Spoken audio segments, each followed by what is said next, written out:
Hello students, myself Manju Mawani. I welcome you in English Literature BA Part 2nd online classes from Gurugram College. This is the part 2nd of our video. In part 1st, we discuss about our poem Going composed by Philip Larkin. जो हमारा ये part है ये second part है। First part जो हमारा था हमने उसमें आपके सिलेबस की सेकंड पोएम एक पोएम स्टार्ट कर रखी थी गोइंग, जो सेकंड नहीं है, पोएम स्टार्ट की हुई थी, ये सेकंड पार्ट है। उस जो आपका पार्ट था फर्स्ट, उस पार्ट में हमने इस जो पोएम है इसके बारे में रीड किया था। इसके जो राइटर हैं मतलब कि इसके जो पोइट हैं फिलिप लार्किन, उनके बारे में रीड किया था। हमने देखा था जो फिलिप लार्किन थे वो क्या थे, ऑक्यूपेशन, जो उनका मेन ऑक्यूपेशन था मतलब उनका जो मेन व्यवसाय था वो क्या था, लाइब्रेरियन। वो क्या थे, एक लाइब्रेरियन थे और उन्होंने छोटी सी एज में ही क्या है पोएम्स लिखनी स्टार्ट कर दी थी। लमसम हम कह सकते हैं 15 या 17 साल की जो उम्र थी उसमें उन्होंने पोएम्स लिखना स्टार्ट कर दी थी। लेकिन जब उनका इंटरेस्ट था मतलब कि मेनली वो कहाँ से टच में थे, वो लाइब्रेरियन के टच में थे और अपनी पूरी उम्र में उन्होंने लाइब्रेरियन की तरह ही काम किया था।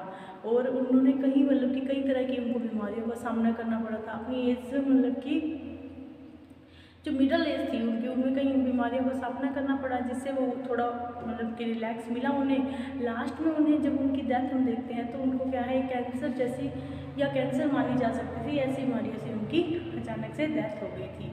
तो ये तो हमने फिलिप लार्किन के बारे में रीड किया था कि जो फिलिप लार्किन है उनके जो पोएम्स होती हैं मेनली जो उनकी थीम होती है वो क्या होती है, पैसिमिस्टिक मूड में लिखते हैं। जो फिलिप लार्किन है वो पैसिमिस्टिक मतलब कि एक निराशावादी जो पोइट हैं उसके रूप में लिखते हैं। उनकी जो पोएम है उनमें ज़्यादातर डेथ, फियर और चांस इस तरीके की जैसे मतलब जो क्या है दुख भरी हुई सी जो थीम है या उसकी जो सेंट्रल आइडिया है उनके क्या है दुख भरे से होते हैं। फिलिप लार्किन क्या थे, एक पैसिमिस्टिक पोइट माने जाते हैं। पैसिमिस्टिक का मतलब होता है निराशावादी, जो क्या है होपलेस। इनकी जो पोएम में हम आराम से देखा जा सकता है जो इनकी पोएम्स होती है वो ज़्यादा दुख भरी सी या सैड पोएम्स कही जा सकती हैं। और इस पोएम के बारे में हमने रीड किया था जो गोइंग है, गोइंग पोएम है वो भी क्या है एक पैसिमिस्टिक पोएम है। क्या है, वो भी एक निराशावादी पोएम है। और इसमें क्या है जो पोइट है वो डेथ के बारे में बात कर रहा है। गोइंग का जो हम इसका सबसे पहले अगर टाइटल देखें, ये जो आपका पोएम है गोइंग,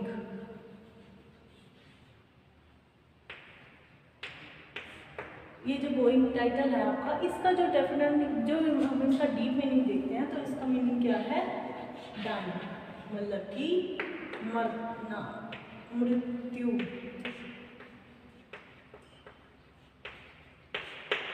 तो इस गोइंग का मीन्स है एक्सीडेंट्स फ्रॉम द वर्ल्ड, मतलब कि दुनिया से जाना। गोइंग का मतलब क्या है यहाँ पर, दुनिया से जाना।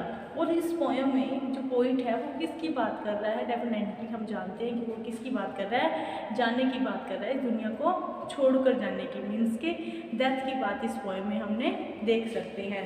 जो ये टाइटल है मेनली, ये टाइटल जो है इसका क्या है, द डाइंग डेज भी हो सकता है या डाइंग डे था पहले, और अब इसका जो टाइटल है वो क्या है, गोइंग। और जिसका अगर हम मीनिंग देखें तो उसका क्या मतलब है, डाइंग मतलब मरना या मृत्यु। मतलब कि जो पोइट है जो ऐसी सिचुएशन में पहुंच चुका है जहां से वो पूरी दुनिया को छोड़कर अब जाने को तैयार है, मतलब अब वो क्या है इस दुनिया को छोड़कर जाने वाला है। इस पोएम में हमें वही डेथ के बारे में बताया कि जो डेथ आने पर जो सिचुएशन होती है, मतलब कि हमें डेथ की जो कमिंग है उसको और इस दुनिया से जाने की जो सिचुएशन होती है उनके बीच का जो मतलब कि सिचुएशन में हमारा लास्ट जो टाइम होता है, जैसे कि लास्ट में हम मरने वाले हैं उससे पहले जो हमारी सिचुएशन होती है, हमारी बॉडी के अंदर जो आए हुए जो चेंजेस होते हैं या हमारे सामने इन्वायरमेंट में आए हुए जो चेंजेस होते हैं उनकी बात क्या है पोइट इस पोएम में कर रहा है। अब देखो जो ये पोएम है इसका नेम है गोइंग, लेकिन हम इस पोएम की फर्स्ट लाइन जब देखेंगे तो क्या हो रहा है, coming. There is a contrast, going and coming, these are the opposite word. ये क्या है, अपने आप में दोनों क्या है, अपोजिट वर्ड है। जो गोइंग है वो क्या है, जाना, और कमिंग मतलब आना। मतलब जा तो कौन रहा है, ह्यूमन बॉडी से सोल जा रही है, और आ कौन रही है, जो इवनिंग है एज अ डेथ। जो इवनिंग है उसको किस तरीके का नाम दिया है, उन्होंने इवनिंग को बताया है जैसे कि जो इवनिंग है वो पूरे दिन की, मतलब कि सारी दिनचर्या को पार करके जब दिन रात आ मतलब दिन खत्म होने वाला होता है, तब क्या आती है, शाम आती है। उस तरीके से जब जीवन मतलब कि जब लाइफ की पूरी एक्टिविटीज़ फिनिश हो जाती हैं, ख़त्म होने होती हैं, तो क्या आती है, डेथ आती है। तो यहाँ पर मेटाफर का यूज़ किया हुआ है। जैसे कि आप जानते हो मेटाफर क्या होता है, किसी भी ऑब्जेक्ट को अदर ऑब्जेक्ट की मतलब कि अदर प्रोनाउंसिएशन दे देना, उसको मतलब प्रोनाउंस कर देना कि पूरी की पूरी तरीके से जो इवनिंग है उसको क्या बता दिया है, डेथ बता दिया, और डेथ को क्या बता दिया है, इवनिंग बता दिया है। तो ये थी हमारी पोएम की थीम। अब हम इस पोएम के जो टेक्स्ट है, ओरिजिनल टेक्स्ट है, उसको लाइन टू लाइन एक्सप्लेन करेंगे। Now let's start. First of all हम रीड करेंगे टेक्स्ट को, ताकि आपकी प्रोनाउंसिएशन में क्या है सुधार हो सके, और अपनी नोटबुक में आप क्या है इसका जो ओरिजिनल टेक्स्ट है उसको भी राइट कर लिया करो, ताकि आपको पोएम को रीड आउट करने में, वापस से रीड करने में बहुत ही हेल्प मिलेगी। तो take a screenshot, then we will start our poem. Now let's start. There is an evening coming in across the field one never seen before, that lights no lamps, silken it seems at a distance, yet when it is drawn up over the knees and breast, it brings no comfort। अब क्या है इसका जो मैं central मतलब कि point जो हमारी 6 लाइन्स है इनका मीनिंग बता दूँ छोटे रूप में, शॉर्ट में। तो इसका क्या है, जो पॉइंट है वो क्या है, डेथ के बारे में बात कर रहा है। जो डेथ है वो आ रही है फील्ड्स को पार करके हम मेरी तरफ आ रही है, या तो मतलब डाइंग मैन की तरफ आ रही है, और तब क्या है वो उसकी पूरी की पूरी जो बॉडी है उसको जकड़ रही है, और जब वो दूर से आ रही थी तब तो क्या एक सिल्कन सी लग रही थी, भाई अब मैं क्या दुनिया से चला जाऊंगा। एक एज अ सिल्क जो उसकी टच था, उसका जो डेथ का टच है वो कैसा दूर से कैसा दिखाई दे रहा है, दूर से देखने पर वो सिल्कन टच दिखाई दे रहा है। लेकिन जब वो उसकी बॉडी में आ जाती है, उसकी नीज और ब्रेस्ट को अपने काबू में कर लेती है, तब वो क्या है, इट ब्रिंग्स नो कम्फर्ट। तब उसे किसी प्रकार का कम्फर्ट नहीं मिलता, कोई आराम नहीं मिलता। अब हम इसकी लाइन टू लाइन एक्सप्लेनेशन देखेंगे। There is an evening coming in, यहाँ पर जो पॉइंट है वो क्या कहता है कि अब क्या है, यहाँ पर एक इवनिंग आ रही है। इवनिंग मतलब शाम या शाम कह सकते हैं। और अब जैसा मैंने बताया तो शाम का मीन क्या है, डेथ। इसको मेटाफर यूज किया हुआ है, जो इवनिंग वर्ड है उसको मेटाफर यूज किया हुआ है किसके लिए, डेथ के लिए। कमिंग इन, कमिंग का मीन्स आना, मतलब कि क्या हो रहा है, the situation to die at the end, लिख सकते हैं इसका, at the end, coming at the end. कि अब कहाँ आ चुके हम, एंड पर आ चुकी हैं। यहाँ पर जैसे कि हमने देखा कि कमिंग और गोइंग ये आपस में क्या है, अपोजिट वर्ड है। जहाँ पर जो गोइंग है मीन्स जो ह्यूमन लाइफ की मतलब ह्यूमन बॉडी में से क्या है, उसका जो लाइफ है या उसकी जो सर्वाइवनेस है वो क्या है, उसको लीव करके जा रही है मतलब गोइंग। और कमिंग, और उसकी बॉडी में किसकी मतलब कि किसका पूरी तरीके से प्रभाव पड़ रहा है, किसका पूरी तरीके से इफेक्ट हो रहा है, डेथ का। तो डेथ की क्या है, कमिंग इन, जो डेथ है वो क्या है, आ रही है। अक्रॉस द फील्ड्स, अक्रॉस मतलब कि पार करके, अक्रॉस का मतलब पार करके, अक्रॉस का मतलब पार करके, पास, अक्रॉस का मीन्स पास या पार करके, द फील्ड्स। अब देखो फील्ड्स मतलब कि वैसे तो क्या होता है खेत, लेकिन यहाँ पे जो फील्ड वर्ड है, यहाँ पे जो फील्ड वर्ड से क्या है, activities that done by human in his full life। मतलब कि यहाँ पर जो फील्ड्स हैं जो अक्रॉस कर रही है, जो डेथ है वो फील्ड्स को अक्रॉस कर रही है। अब यहाँ पर फील्ड्स है वो खेत नहीं है, वो क्या है एक्टिविटीज़ हैं जो वुमेन ने अपनी क्या है पूरी की पूरी जो अपनी उसकी लाइफ थी उसमें काम की हुई, जो भी उसके काम थे उनको पार करते हुए, या तो कह सकते हैं जैसे कि उसकी एजेस हैं, जैसे हमने शेक्सपियर ने बांटी थी जो मतलब कि ह्यूमन बीइंग है उसकी 7 एजेस बांटी थी, उस तरीके वो कहते हैं जो सारे के सारे के जो पार्ट हैं, जैसे कि चाइल्डहुड है, यूथ है, मिडिल एज है और जो ओल्ड एज है, उसको पार करके जो डेथ है वो क्या आ रही है, पार करके पास आ रही है, समीप मतलब कि नियर आ रही है। यहाँ पर अक्रॉस द फील्ड मतलब कि जो अपनी लाइफ की जो सारी की सारी जो पार्ट्स थे उनको क्या है वो पार करके उनको बिता कर वो आ रही है। वन नेवर सीन बिफोर, और ये जो शाम है मतलब कि ये जो शाम है उसको कभी नहीं देखा गया। मतलब कि अब जो इसका मीन्स क्या है, that comes once, जो डेथ है हम जानते हैं, जो मृत्यु है वो क्या है एक ही बार आती है, क्योंकि उसके बाद तो क्या है जो लाइफ है वो खत्म हो जाती है। तो one never can see before, मतलब कि ऐसी शाम जिसको पहले कभी नहीं देखा गया है, क्योंकि जिसने इस शाम को देख लिया वो कुछ और देखने के लायक ही नहीं रहता।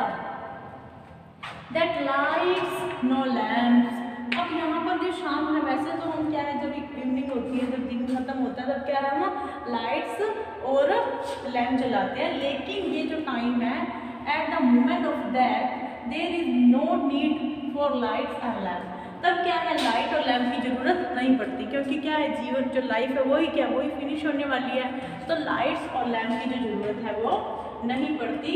और फिर से हम 3 लाइन्स को एक बार फिर डिफाइन करते हैं।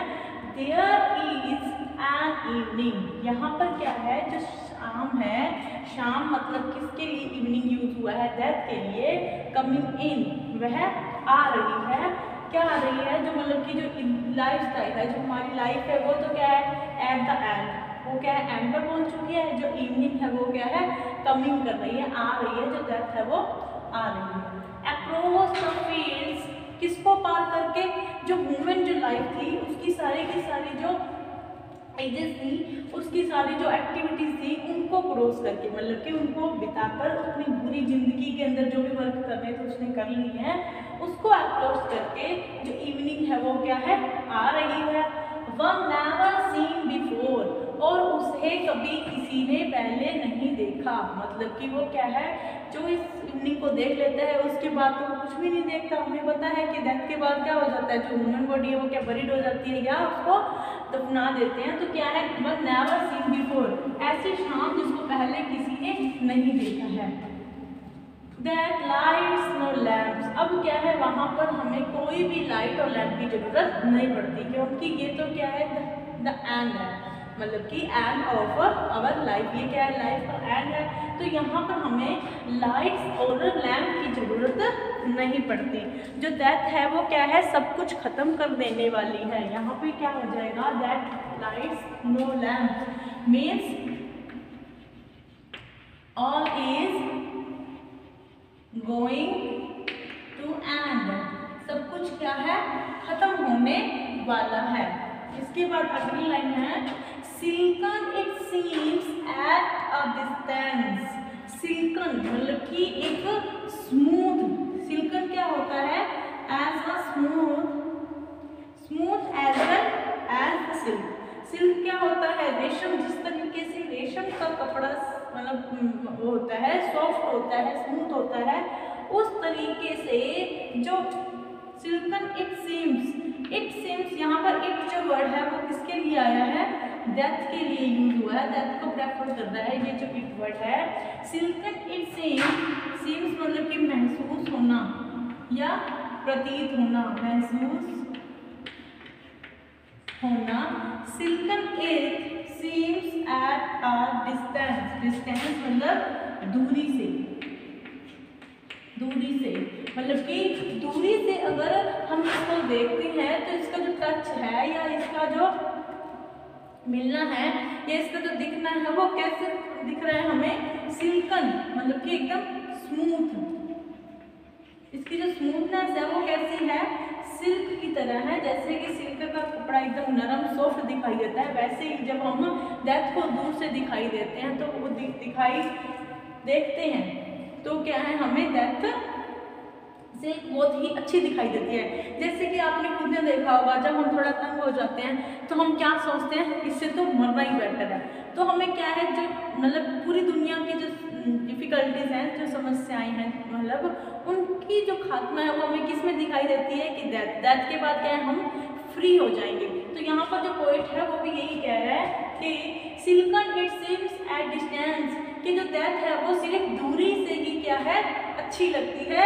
दूर के डोल क्या है, सुहावने लगते हैं कि दूर और किसी की डेथ हो रही है या हम सिर्फ डेथ के बारे में सोच रहे हैं तो ही हमें क्या है, आनंद मिलता है कि डेथ के बाद हम क्या है, फ्री हो जाएंगे। लेकिन जो पोइट है वो क्या कहता है, ये सिर्फ दूरी से ही अच्छी लगती है, पास आने पर फिर क्या बोलेगा, yet when it is drawn up over, लेकिन जब ये हमारे ऊपर हावी हो जाती है, डेथ है वो हमारी बॉडी में आ जाती है, द नीज हमारे घुटनों में, एंड द ब्रेस्ट हमारी जो वक्षस्थल है, हमारी छाती है, उसमें जब ये डेथ प्रवेश कर जाती है, इट ब्रिंग्स नो कंफर्ट, तो किसी तरीके का कोई कंफर्ट मतलब कि आराम नहीं मिलता।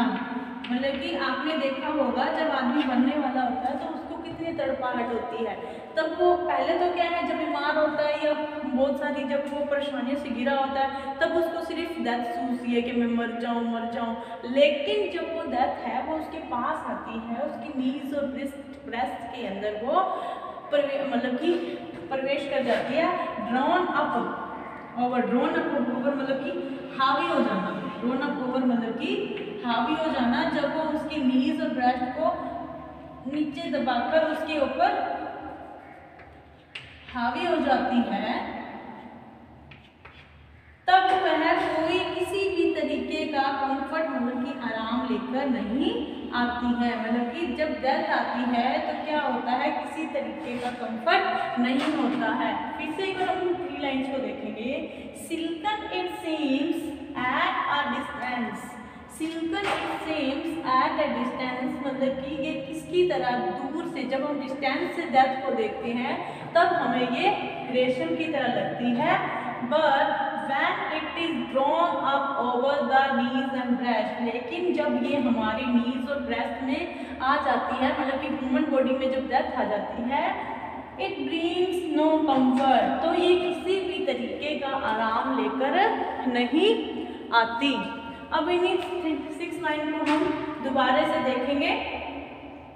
There is an evening coming in, कि यहाँ पर क्या है, एक शाम आ रही है, across the field one never seen before, ऐसी शाम जो क्या है, खेतों को पार करते हुए, मतलब कि ह्यूमन की जो लाइफ है उसकी सारी सिचुएशंस को, सारी एक्टिविटीज को, सारे पार्ट्स को पार करके आ रही है और उससे पहले किसी ने भी नहीं देखा है। द लाइट्स नो लैम्प्स, यहाँ पर लाइट और लैम्प की कोई ज़रूरत नहीं है क्योंकि सब कुछ क्या है, खत्म होने को है।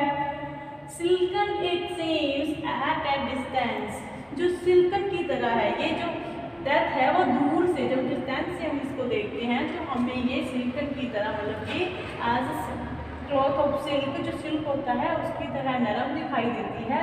Yet when it is drawn up over the knees breast, यद्यपि जब ये ड्रॉन अप ओवर हमारे ऊपर हावी हो जाती है, हमारी नीज मतलब घुटनों और जो ब्रेस्ट है, जो छाती है, उसके ऊपर जब ये हावी हो जाती है, इट ब्रिंग्स नो कंफर्ट, तो वो किसी तरीके का आराम नहीं लाती है। तो ये थी हमारी पोएम्स की 6 लाइन और फर्स्ट स्टैंजा। जो हमारा सेकंड स्टैंजा है वो हम अगली वीडियो में डिस्कस करेंगे। तब तक के लिए आप ये 6 लाइन को अच्छे से रीड करिए और नोट्स बनाते रहिए, घर पर रहिए, सुरक्षित रहिए, पढ़ते रहिए। Thank you.